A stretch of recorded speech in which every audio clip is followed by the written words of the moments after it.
queridos alunos do terceiro ano, tudo bem? Este vídeo de História e Geografia, ele é um complemento daquilo que nós já estudamos na aula Hangouts desta semana.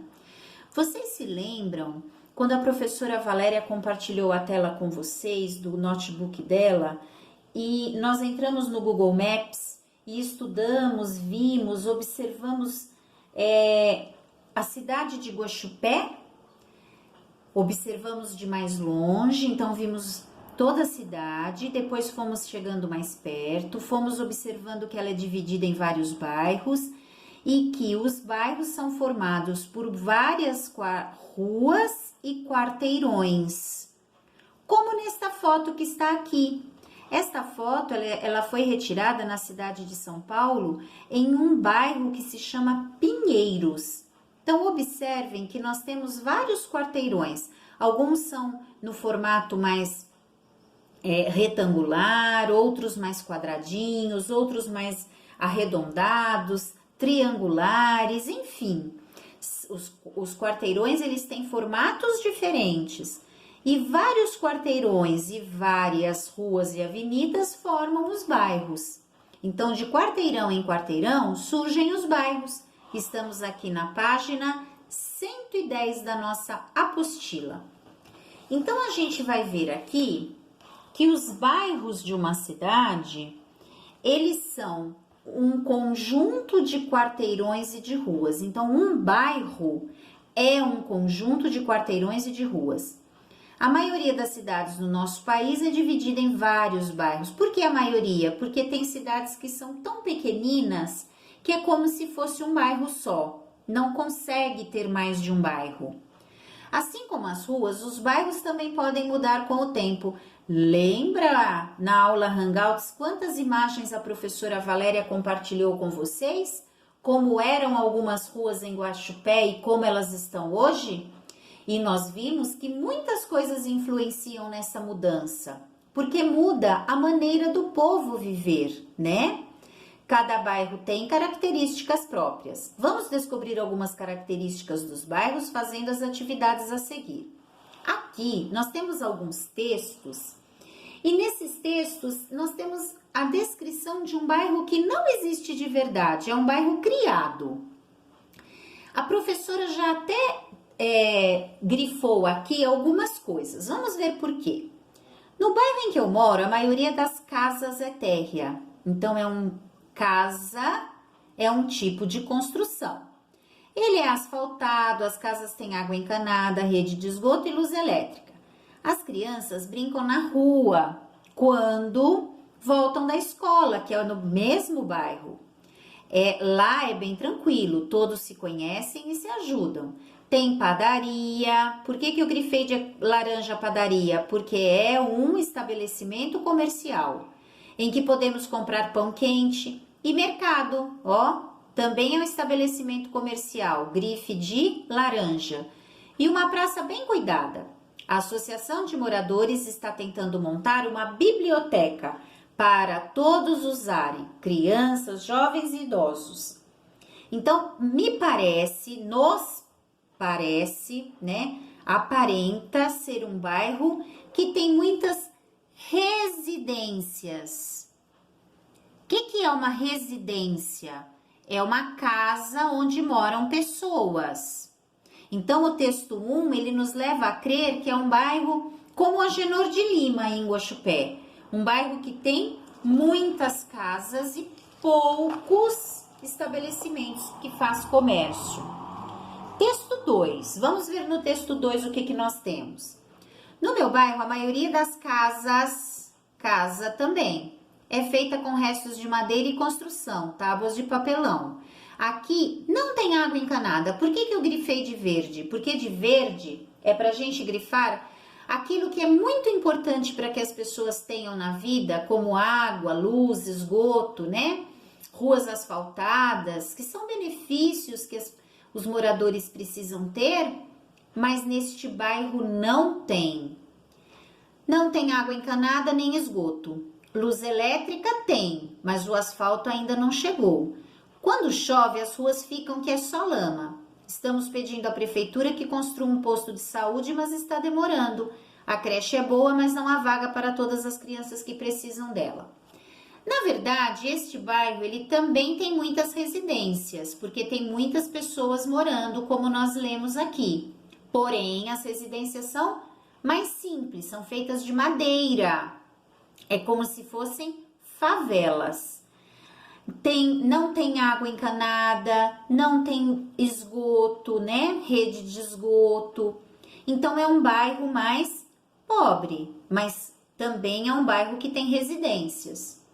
Vamos ver o texto 3, o que ele está trazendo? Trabalha em um bairro onde as ruas são asfaltadas, há rede de esgoto e luz elétrica. Existem muitas lojas, olha lá, lojas, comércio, prédios com escritórios. São prédios, mas prédios comerciais, clínicas médicas e bancos. Não há residência. Então, esse bairro é um bairro que tem muito comércio, certo? Não tem tanta residência que pessoas moram. Tem lugares que as pessoas trabalham. De segunda-feira a sábado, o movimento de pessoas e carros é muito intenso. Mas no domingo o bairro fica deserto. Dá até para contar nos dedos de uma mão as pessoas que a gente vê pelas ruas. Agora vamos nesse texto 4. Aqui no bairro onde eu trabalho não há residência, então ele não tem residência, nem loja, nem shopping, nem hospital e nem restaurante. Tem apenas indústrias. Então ele é um bairro que ele possui muitas indústrias. Tem energia elétrica e as ruas são asfaltadas. Eu e meu amigo Chico utilizamos ônibus para chegar aqui. Ele desce do ônibus antes de mim porque trabalha em outra fábrica. Como não dá para almoçar em casa, pois os bairros residenciais ficam longe daqui, a maioria das fábricas tem restaurante próprio ou um espaço em que é possível esquentar a comida trazida de casa. Muito bem. Pensando nesses textos, agora nós vamos responder algumas questões. Pergunta número 2. Depois de ler e marcar os textos, responda: todos os bairros têm o mesmo tipo de construção? Não. Nós até escrevemos ali em cada texto, certo? Há bairros que possuem mais residências,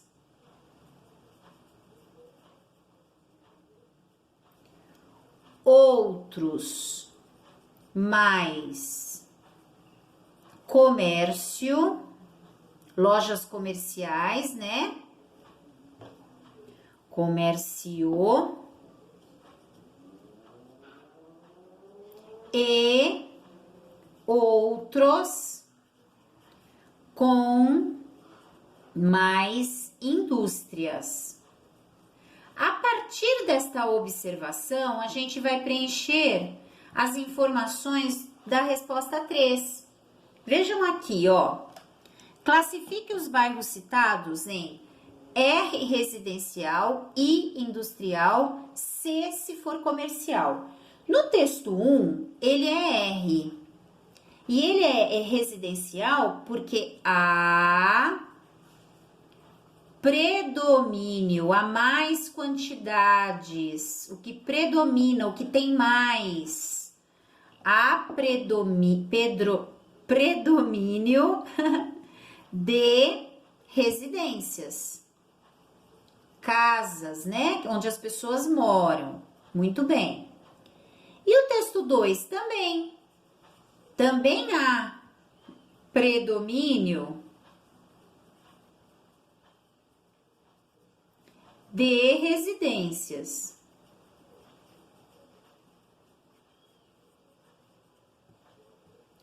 E o 3 é comercial, é C, porque há mais lojas e casas de comércio. E na última é industrial, é o I, porque há mais indústrias. Então, os tipos de bairro, podem ser divididos, principalmente nas grandes cidades, em bairros industriais, onde tem mais indústrias, residenciais, onde tem mais casas de moradia e comerciais, onde há mais casas de comércio. Agora vamos para o número 4. Quais são as semelhanças entre os bairros descritos no texto 1 e 2? Vamos lembrar quais são os textos 1 e 2? O 2 fala que tem muitas casas, mas não tem o quê? Não tem esgoto, não tem água encanada e não tem asfalto na rua. O texto 1 fala que tem muitas casas também, porém as ruas são asfaltadas, tem água encanada, tem rede de esgoto e luz elétrica. Então, aqui nós vimos uma semelhança e nós vimos as diferenças. Vamos escrevê-las? Então, olha lá, a semelhança. Ambos possuem mais casas de moradia ou residências, né? E as diferenças? No texto 1, há 2 pontos. Água encanada, asfalto, rede de esgoto e casas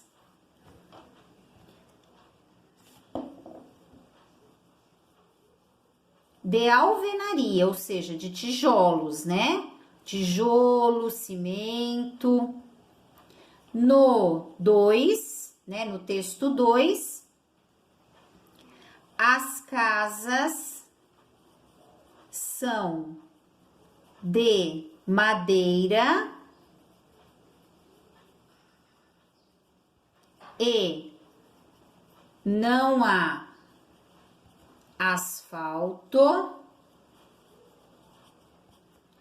água encanada,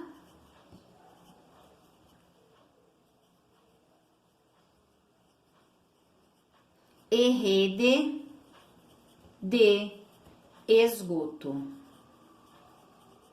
Certo? Percebemos aí um problema social, como eu disse, né? Serviços públicos. Vamos pensar agora nos serviços públicos e para isso eu trouxe um material já recortado. Vamos pensar aqui.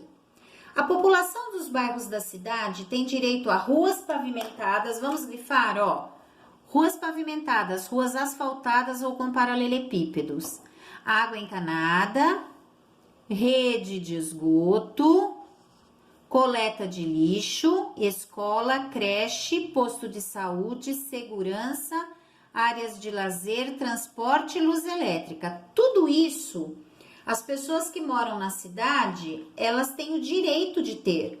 Esses serviços, construídos e mantidos pela prefeitura ou pelos governos estadual e federal, são chamados de serviço público. Quer dizer, você paga o seu imposto e em troca do imposto que você paga, você tem tudo, você deve ter tudo isso revertido para você, né? Através desse dinheiro arrecadado, gratuitamente. Então, você não tem que pagar pela creche, por exemplo. Você pode ter creches municipais, como tem em Guaxupé, né? Muito bem. Agora, nós vamos fazer uma atividade, que é a atividade 2. Para isso, vocês vão recortar. Veja aqui, Recortem, eu vou mostrar para vocês. O anexo 1 da página 114, o anexo 2 da página 114 e o anexo 3 da página 114. Então, eu já recortei aqui, já fiz o meu recorte. Veja aqui, eu vou ter que dar uma suspendida no meu celular para vocês conseguirem enxergar as duas imagens, né? Melhorou agora, não melhorou? Deixa eu ajeitar aqui. Deixa eu ajeitar aqui. Muito bem, veja. Então, o que que nós vamos fazer? Nós vamos colocar estes nomes no lugar certo. Por exemplo, área de lazer. Eu estou vendo aqui uma quadra, então isso aqui é uma área de lazer, que é um local de diversão e convivência. Escola. Estou vendo aqui uma escola, que é um local em que as crianças e jovens estudam. Veja, isso aqui é um bairro, né? Posto de saúde. Vamos procurar onde tem o posto de saúde? Aqui, ó. É o local em que a população recebe o atendimento médico. Aí em Guaxupé tem vários. Creche, onde a gente consegue enxergar aonde está a creche. A creche é o local onde as crianças pequenas estudam e ficam quando os pais vão trabalhar, ao lado da escola, ó. Escola, creche. Estão vendo aí? Sinalização de trânsito. A gente vê que a sinalização de trânsito, olha aqui, por exemplo, aqui, ó, eu tenho um semáforo, eu tenho faixa de pedestre, então vou pôr essa plaquinha aqui, porque aqui tem bastante sinalização de trânsito. Transporte coletivo, aonde que eu estou vendo o transporte coletivo acontecer? Vamos observar, vamos olhar. Aqui o ônibus, achei. Transporte coletivo é usado pelos moradores para ir de um lugar a outro, né? E a sinalização de trânsito, ela regula a circulação de pessoas e veículos para não bater, para não ter perigo, né? Abastecimento de água, olha aqui, ó. Serviço responsável por levar água encanada para as moradias e ruas. Aí, em Guaxupé, nós temos, né? Iluminação pública. Aonde que a gente tá vendo? Olha aqui, ó, aqui vocês estão vendo, olhem aí no de vocês, tem aqui um poste, ó, iluminação pública. A iluminação das ruas e avenidas facilita a circulação de pessoas e veículos e aumenta a segurança. Rede de esgoto, vamos pensar aonde que nós estamos vendo a rede de esgoto? Olha aqui, isso aqui é um ralo, né? É uma boca de lobo, é onde passa, é onde entra a água da chuva e vai para os canos do esgoto. Leva a água utilizada nas residências e água das chuvas para a estação de tratamento. Muito bem. E o hospital? É o local para emergência médica, internação e cirurgia. Aonde será que está um posto policial? Está aqui, olha aqui a delegacia. É o local responsável por garantir a segurança dos moradores. E a rua asfaltada, pavimentada? Todas essas ruas são, ó, não tem uma rua de terra. É o revestimento das ruas. Olha aqui o gari fazendo a limpeza de rua, né? Coleta de lixo. Olha aqui o lixeiro passando com um caminhão e pegando, né, os lixos, os saquinhos de lixo. E aqui, por último, temos uma biblioteca pública, que é o local para ler, emprestar livros e estudar. Então, meus amores, tudo isso que nós escrevemos aqui são serviços públicos. É aquilo que nós, que somos cidadãos e pagamos os nossos impostos, nós temos o direito de ter. Rede de esgoto, água encanada, ruas asfaltadas, bibliotecas públicas, pessoas para cuidar da limpeza da cidade, hospitais públicos, espaços de lazer, postos de saúde, delegacias, né? A iluminação nos postes das ruas, os transportes coletivos, tudo isso são serviços públicos de direito dos cidadãos, certo? Então, vocês aí na casa de vocês, vocês também vão montar aí o de vocês e depois que montarem, vão olhar este vídeo, assistir este vídeo para comparar, certo? Vamos voltar aqui na nossa apostila? Página 115. Vamos continuar a falar sobre os bairros. Como surgem os bairros? Alguns bairros podem surgir de forma espontânea, quando algumas pessoas escolhem um lugar para construir suas moradias. Então, não foi pensado com antecedência nem planejado. Chegou ali, achou que era um lugar bom para morar, tinha o terreno, comprou o terreno, começou a ter a vizinhança, formou-se o bairro. Com o tempo, a população desse local aumenta e mais casas são construídas. Surgem então algumas necessidades. O que fazer com lixo? Como conseguir água para todos? Como iluminar as ruas e as casas? Quem vai limpar as ruas? Onde as crianças vão estudar? Onde construir o posto de saúde? Diante de tantas necessidades, os moradores se organizam e passam a solicitar à prefeitura a instalação desses serviços públicos, que, embora sejam direitos de todos, nem sempre são fornecidos rapidamente. Agora, tem bairros que são construídos de forma planejada. Isso acontece quando o proprietário de uma extensão de terra resolve dividi-la em lotes ou terrenos, ou então a própria prefeitura. A prefeitura divide em pequenos pedaços de lotes ou de terrenos, que é a mesma coisa, e ele planeja. Então, primeiro ele põe a luz, depois ele asfalta a rua, depois ele passa a rede de esgoto, aí ele vende os terrenos, as pessoas constroem, e quando elas constroem a casa já tem os serviços públicos necessários. Antes de vendê-los, consegue fazer que sejam providenciados alguns ou todos os serviços públicos necessários. Bairros que surgem assim são chamados de planejados. Então, tem o bairro espontâneo, né, surge de forma espontânea, e bairro planejado. As prefeituras, às vezes em parceria com os governos estadual ou federal, também podem criar bairros. Nesse caso, constroem casas ou apartamentos e providenciam os serviços públicos. As moradias são vendidas à população de baixa renda por um valor que eles podem pagar. Esses são chamados os bairros populares. Certo? Então, assim, nós temos 3 maneiras dos bairros surgirem. A primeira é quando as pessoas vão se aproximando de um local, vão construindo suas casas e depois correm atrás daquilo que precisa, que são como que vai a criança estudar, onde vai ter o posto de saúde, como que vai iluminar as ruas. A forma planejada é quando ou uma pessoa que é dona de muitos lotes divide, ou a própria prefeitura faz uma divisão de terreno e já providencia o serviço público antes de construir as casas.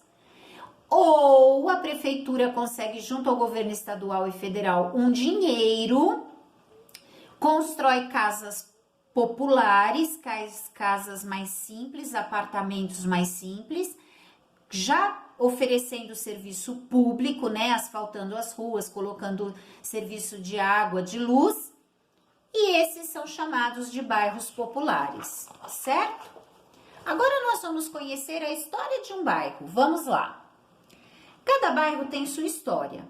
Para que se possa saber o que ocorreu no passado, é preciso pesquisar em documentos ou fontes históricas. Olha aqui, nós falamos sobre isso na Hangouts também. Nós vimos documentos, fotos, né, no site da Prefeitura de Guaxupé. Então, nós vimos documentos que são fontes históricas. A foto é uma fonte histórica. Conheça um pouco da história do bairro de Higienópolis, localizado na cidade de São Paulo, com base no que conta a Dona Lola, personagem do livro Évora Mussês, de Maria José Dupré. Évora Mussês virou até uma novela, né? Recentemente passou aí numa emissora de TV. Então vamos ver o que ela disse. O bairro de Higienópolis na década de 20. Passando pela Praça Buenos Aires, vi um grupo de crianças brincando e correndo. Seus gritos repercutiam em meus ouvidos como ecos de coisas mortas, remanescentes, quer dizer, aquilo que restou de um passado há muito tempo desaparecido. Lembrei-me então do meu sonho. Durante a noite inteira eu havia sonhado que ainda morávamos lá. Meus filhos eram pequenos. No sonho, ouvi me chamarem várias vezes, mamãe, mamãe. Mal a claridade do dia passou através das tabuinhas das venezianas, eu me vesti e saí. Tomei o bonde para passar na nossa casa. Digo nossa por hábito, porque há muitos anos, já que a deixamos e nem sei quem mora lá. Desci do bonde umas quadras antes para passar a pé diante dela e vagarosamente fui subindo a Avenida Angélica, tão familiar e amiga onde residimos durante tantos anos. Esse quarteirão não mudou muito. Um ou outro prédio novo, por toda parte, as mesmas árvores e até pode-se dizer os mesmos pássaros cantando em seus galhos. Diante da casa parei um pouco para ver melhor. Lá estava ela com as duas janelas de frente e o portãozinho de ferro. E o jardim de 4 metros, como chamávamos, e a trepadeira roxa, plantada por Júlio há tanto tempo. O jardim era insignificante e pequeno, mas para nós era encantador. Com algumas roseiras e um canteiro de cravos. Havia cravos brancos, vermelhos e outros quase roxos. Então, olha as quantas lembranças, né? Vamos ver o que mais temos aqui. Que saudade eu tenho desse tempo da Avenida Angélica, quando meus filhos eram crianças e vivíamos todos juntinhos com Júlio, meu marido, como passarinhos em gaiolas. Várias carrocinhas de padeiros e leiteiros subiam e desciam a avenida.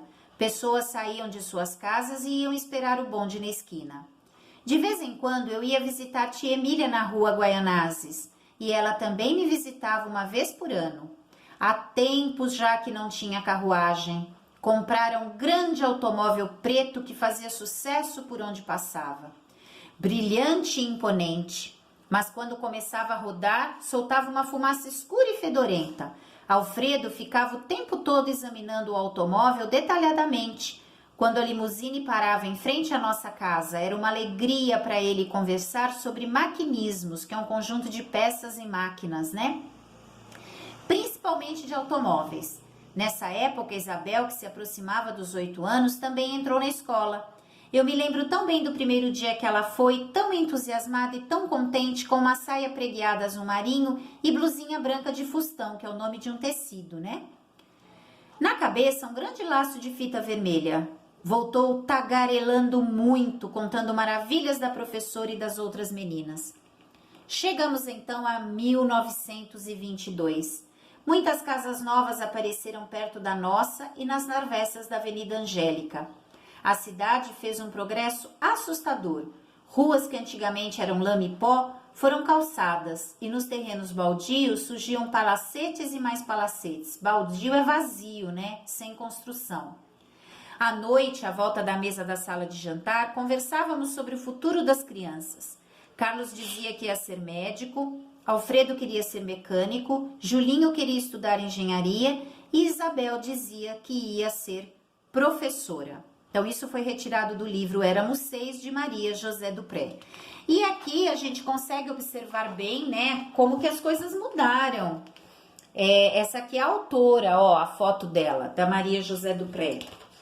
A gente vê o quanto que muitas coisas foram sendo mudadas, da mesma maneira que nós vimos na cidade de Guaxupé, através das fotos, né, que nós vimos na aula Hangouts. A Maria José Dupré nasceu em Botucatu em 1º de maio de 1898 e faleceu em 15 de maio de 1984. Ficou muito conhecido como autora do livro Éramos Seis e pela série de livros infantis sobre o cachorrinho Samba.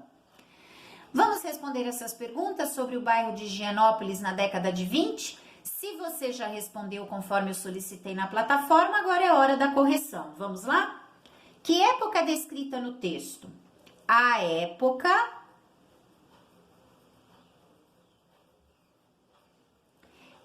é a década de 1920. B. Quais os meios de transporte comuns em São Paulo por volta de 1920? Os meios de transporte eram, bondes, carrocinhas e automóveis. Poucos, né? Ela citou até a tia que comprou um automóvel, né?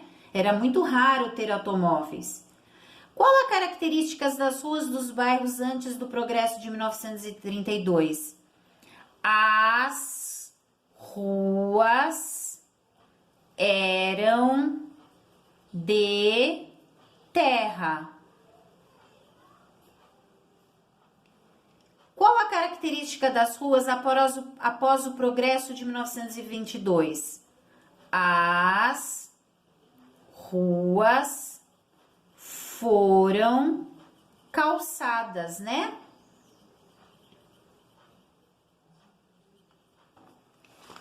Perguntinha E. Essa perguntinha aqui, nós vamos grifar lá no nosso no texto. Quais os trechos do texto nos ajudam a perceber que Dona Lola fala de um tempo antigo? Então, nós vamos ver aqui alguns, né? Vamos lá. Vamos pensar aqui, ó. Vamos dar uma olhada rapidinho. Aqui não, mas aqui tem, quer ver? Ó. Carrocinhas. É de vermelho, né? Eu peguei um marca-texto amarelo. Carrocinhas, padeiros e leiteiros, né? O bonde na esquina, carruagem. Automóvel preto pode ser considerado hoje, né? Mas que começava a rodar, ficava o tempo todo examinando. Limusine, que é um carro antigo, né? Chegamos. Ruas que antigamente eram de lama e pó foram calçadas, ó. Ruas de lama e pó, certo? Muito bem, então tudo isso são indícios de que é um texto que fala de um período de antigamente. Letra F. Segundo Dona Lola, que elementos do passado do bairro permaneceram apesar da passagem do tempo? Segundo Dona Lola,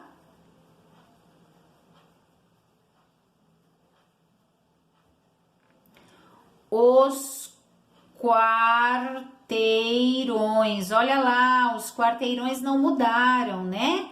As árvores e algumas casas mantêm a mesma aparência. Lembra na nossa aula Hangouts que eu mostrei o teatro aí de Guaxupé? Lembra como ele era e como ele ficou? Ele ficou muito bonito, ele cresceu, porém, ele está muito semelhante ao que ele era, né? Foi mantido os seus aspectos. Muito bem, meus amores. Aqui nós trabalhamos algumas coisas que nós já tínhamos falado em outras aulas, algumas características, né, dos bairros, ok? De como formam os bairros e como eles vão mudando ao longo dos anos. Um beijinho, até o próximo vídeo.